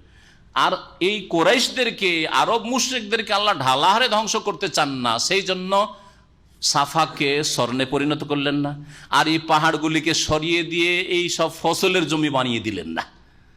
না হলে তোমাদেরকে ওইভাবে ধ্বংস করতেন, তোমাদের কুফরির কারণে। মুজিজা আসার পরে যদি কুফরি করতে, যেমন ভাবে সামুদ সম্প্রদায় আল্লাহ ধ্বংস। সামুদ সম্প্রদায় কি করেছিল? বলে হে সালেহ তুমি যদি নবী হয়েছো, তো পাথরের পাহাড়ের মধ্য থেকে একটা উট এনে দাও তো, আর এমন উট নিয়ে এনে দাও যে উট নিয়ে একেবারে 10 মাসের পেটে বাচ্চা অলি হইতে পারে, আর তারপরে তাড়াতাড়ি করে বাচ্চা ভূমিষ্ঠ হবে, তারপর আমরা দুধ খেতে পাবো। এইরকম একটা উট নিয়ে দাও তো। আল্লাহ দিয়ে দিলেন। তারপরে তাদেরকে বললেন যে ওয়ালা তামাসসু হাবিসসু, দেখো উটকে কিন্তু মারবে না, উটকে কিন্তু আহত করবে না। তারা কি করলো? ফাকারুহা, উটকে জবাই করে দিল। আল্লাহ বলছেন ফাদামদাম আলিম রব্বহুম বিযামবিহিম ফাসাওয়া, আল্লাহ পাক তাদেরকে সমূলে বিনাশ করে ধ্বংস করে দিলেন। বিকট শব্দের আযাব দিয়ে আল্লাহ পাক তাদেরকে ধ্বংস করে দিলেন। আল্লাহ পাক ও কথা বলছেন যে হে আরব মুশরিকরা, কুরাইশরা, তোমাদের জন্য এইরকম মুজিজা আল্লাহ দেননি, এতেই রহস্য হিকমত রয়েছে, এতে তোমাদের কল্যাণ রয়েছে। ওমা মানাআনা নুরসিলা বিল আয়াতি ইল্লা আন কাযযাবা বিহাল আউয়ালুন, আমাকে বাধা দেয়নি কোন নিদর্শন পাঠাতে, আন নুরসিলা বিল আয়াত, নিদর্শন সমূহ পাঠাতে, মানে মুজিজা দেখাতে, ইল্লা আন কাযযাবা বিহাল আউয়ালুন, এটাই বাধা দিয়েছে যে পূর্ববর্তী লোকেরা তা মিথ্যা মনে করেছে, আর মুজিজা আসার পরেও মানেনি, মুজিজাও মানেনি, আর মুজিজা যে নবীর কাছে এসে তাকেও মানেনি। আর ওই রকম উদাহরণস্বরূপ শোনো, আতাইনা সামুদান নাকা, সামুদ সম্প্রদায়কে আমি উষ্ট্রি দিয়েছিলাম, মুবসিরাতান, চাক্ষুষ, চোখের সামনে দেখতে পাচ্ছে যে পাহাড়ের ভেতর থেকে একটা উষ্ট্রি আওয়াজ করতে করতে বেরিয়ে চলে আসলো। ফাজালামু বিহা, কিন্তু সেই উষ্ট্রির উপর তারা জুলুম করেছিল, বাড়াবাড়ি করেছিল। ওমা নুরসিল বিল আয়াত ইল্লা তাখফিফা, আর আমি যে নিদর্শন সমূহ পাঠাই, মুজিজা পাঠাই, সেটা ভীতি প্রদর্শনের উদ্দেশ্যে। আল্লাহ পাক বলছেন ওয়াইদ কুলনা লাকা ইন্না রাব্বাকা আহাতা বিন নাস, স্মরণ করো হে নবী, তোমাকে যখন বলেছিলাম যে তোমার প্রতিপালক মানব জাতিকে ঘিরে রয়েছেন। আল্লাহ পাকের পরিবেষ্টনেই মানুষ রয়েছে, মানুষ আল্লাহর ক্ষমতার বাইরে যেতে পারে না। তারপর আল্লাহ পাক কত ধৈর্যশীল, আল্লাহ পাক অপরাধীকে শাস্তি দেন না তড়িৎ। ওমা জাআলনা রুয়াল্লাতী আরাইনাকা ইল্লা ফিতনাতাল লিন্নাস ওয়াশ শাজারাতাল মালউনাতা ফিল কুরআন ওয়া নুখাউফিফুহুম ফামা ইয়াজিদুহুম ইল্লা তুগয়ানান কাবীরা। আল্লাহ পাক রব্বুল আলামিন এখানে বলছেন যে নবী করিম সাল্লাল্লাহু আলাইহি সাল্লামকে যে দৃশ্য দেখিয়েছিলেন, গায়বের দৃশ্য মেরাজে, এটা মানুষের জন্য পরীক্ষা ছিল। আর অভিশপ্ত গাছের কথা যে রাসূলুল্লাহ সাল্লাল্লাহু আলাইহি ওয়াসাল্লাম বললেন যে আমি জাহান্নাম দেখলাম, আর জাহান্নামে একটা কণ্টকযুক্ত জাক্কুম গাছ আছে, আগুনের মধ্যে সেই গাছ, আর লতা পাতা ডাল শাখা প্রশাখা পাতাওয়াল বিশিষ্ট গাছ, এই কথা বলাই কাফের মুশরিকরা তো ফিতনায় পড়লো অধিক, তাদের গুমরাহি বাড়লো, অনেক দুর্বল ইমানের নতুন নতুন অনেক মুসলিম হয়েছিল, কিন্তু এখন ইমান দুর্বল, তারা অনেকে মুরতাদ হয়েছিল, তাদের জন্য পরীক্ষার বিষয়। আল্লাহ বলছেন যে মুজিজা নবীকে যে দিয়েছিলাম এতে পরীক্ষা, আর মুজিজাতে যে অনেক কিছু নবীকে দেখানো হইল, বাইতুল মুকাদ্দাস গেলেন, আবার 7 আসমানের উপরে গেলেন, অনেক কিছু দেখেন, এগুলি কথা যখন বয়ান করলেন অনেকের জন্য ফিতনার কারণ হয়ে গেল, তারা ইমান বিমুখ, ইসলাম বিমুখ হয়েছিল। আর যখন সেই অভিশপ্ত গাছের কথা, জাক্কুম গাছের কথা বলা হলো, এ কেমন আজব কথা বলে রে, আগুনের মধ্যে আবার গাছ বাঁচতে পারে, গাছ জ্বলে যাবে, আবার বলছে যে পাতা আছে, ডাল আছে, সে এইরকম গাছ আবার জাহান্নামের মধ্যে আছে, ই কোন কথা, পাগলের কথা না? এইভাবে তারা রাসূলুল্লাহ সাল্লাল্লাহু আলাইহি ওয়াসাল্লামকে অস্বীকার করেছিল। আল্লাহ পাক বলছেন যে হে নবী শোনো, ওমা জাআলনা রুয়াল্লাতী আরাইনাক, সেই দৃশ্য যা তোমাকে আমি দেখিয়েছিলাম সেটাকে কি করেছিলাম, ইল্লা ফিতনাতাল লিন্নাস, আমি সেটাকে মানুষের পরীক্ষা ছাড়া আর কিছু করিনি, মানুষকে এর মাধ্যমে পরীক্ষা করেছিলাম। ওয়াশ শাজারাতাল মালউনাতা ফিল কুরআন, আর অভিশপ্ত গাছ যে কোরআনে কারীমে উল্লেখ করা হয়েছে, কোরআনে কারীমে অন্য সূরাতে, সূরা সাফফাতে রয়েছে ইন্না শাজারাতাজ জাক্কুম, এই জাক্কুম গাছের কথা। আর এই জাক্কুম জাহান্নামের মধ্যে রয়েছে, আর সেই গাছ কান্নাহা রউসুশ শায়াতিন, আর সেই গাছের ওপর ভাগটা হচ্ছে শয়তানের মাথার মতো, হ্যাঁ, রউসুশ শায়াতিন, শয়তানের মাথার মতো। এগুলি কথা কেমন বোধগম্য, আরে কেমন কথা বলে, এতে অনেকে গুমরাহ হয়েছে, কুফরিতে লিপ্ত হয়েছে। এই সম্পর্কে আল্লাহ বলছেন এগুলিকে আমি পরীক্ষার কারণ তাদের জন্য করেছিলাম। আর আল্লাহ পাক এইরকম গায়েব অদৃশ্যের কথা বলে, যা মানুষ বুঝতেও পারে না আর মানুষ চোখে দেখতেও সক্ষম নয়, বলে পরীক্ষা করেন যে বিশ্বাস করছে না করছে না। আমি আল্লাহ বলছি আমি এগুলি করতে পারি আর করেছি, রেখেছি। জাহান্নামের আগুনের ভিতরে গাছ আছে, একেবারে পাতা বিশিষ্ট গাছ, তাজা গাছ, শুকনো গাছ নয়। আমার কথা বিশ্বাস না করে কুফরিতে লিপ্ত হয়েছে, মুরতাদ হয়েছে। আল্লাহ বলছে অনুখাউফিফুহুম, আর মানুষকে আমি ভয় দেখিয়ে থাকি, ফামা ইয়াজিদুহুম ইল্লা তুগয়ানান কাবীরা, কিন্তু আমার ভীতি প্রদর্শন তাদের চরম বাড়াবাড়িকে বৃদ্ধি করল। এখানে আজকে শেষ করছি। আর আল্লাহ পাক রব্বুল আলামিন যেন আমাদের ভুল ভ্রান্তি মাফ করে দেন, আমাদের কথায় কাজে কোরআন কারীমের যে আলোচনা করলাম তাতে যদি ভুল আল্লাহ মাফ করে দেন।